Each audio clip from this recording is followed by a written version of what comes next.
Албанія, ведаеце такую краіну? Ну, конечно, ведаеце. Албанія. Яна стала першай у свеце краінай, дзе з'явіўся міністр, створаны штучным інтэлектам. Па-албанску Сонейка Диелла, так вось называецца, міністрка нават. Яна адказвае за дзяржаўныя закупкі, ацэньвае тэндеры і наймае таленты з усяго свету без перадумоў.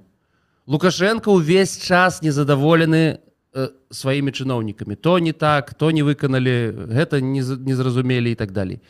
Скажыце, калі ласка, ці ж здольны штучны інтэлект замяніць беларускіх чыноўнікаў? Ну, сур'ёзна. Такое цудоўнае пытанне у раніцу.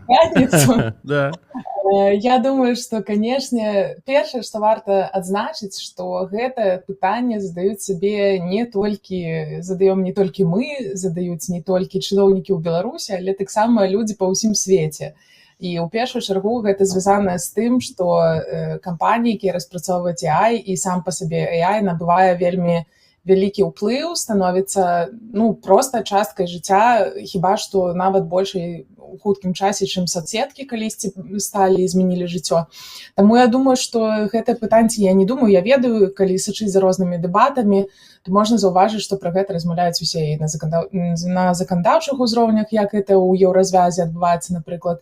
І недзе пра гэта менш кажуць, недзе пра гэта кажуць больш з пункту гледжання развіцця рынку і зарабляня грошай, а ў нейкіх кантэкстах кажуць пра гэта больш у разрэзе абароны правоў чалавека ці абароны дадзеных, то, што называецца integrity, так, па-ангельску, то бок у еўразвязе ёсць цэлы шэраг законаў, хтосьці гэтымі законамі задаволены, хтосьці не вельмі моцна.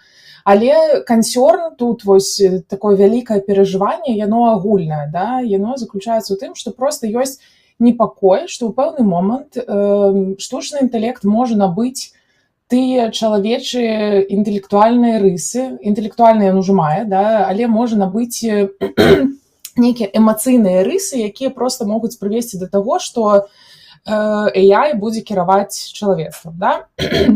Калі мы кажам пра... Прабачце, не адзін Лукашенко баіцца AI. Не адзін Лукашенко, гэта у гэтым сэнсе вельмі падобная сітуацыя, не па ўсім свеце, але як мінімум у еўразвязе гэта вельмі гучныя галасы, да, кажуць пра гэта, і з гэтым звязаныя многія абмежаванні, многія прапановы, якія там вось на палітычным узроўні сёння абмяркоўваюцца.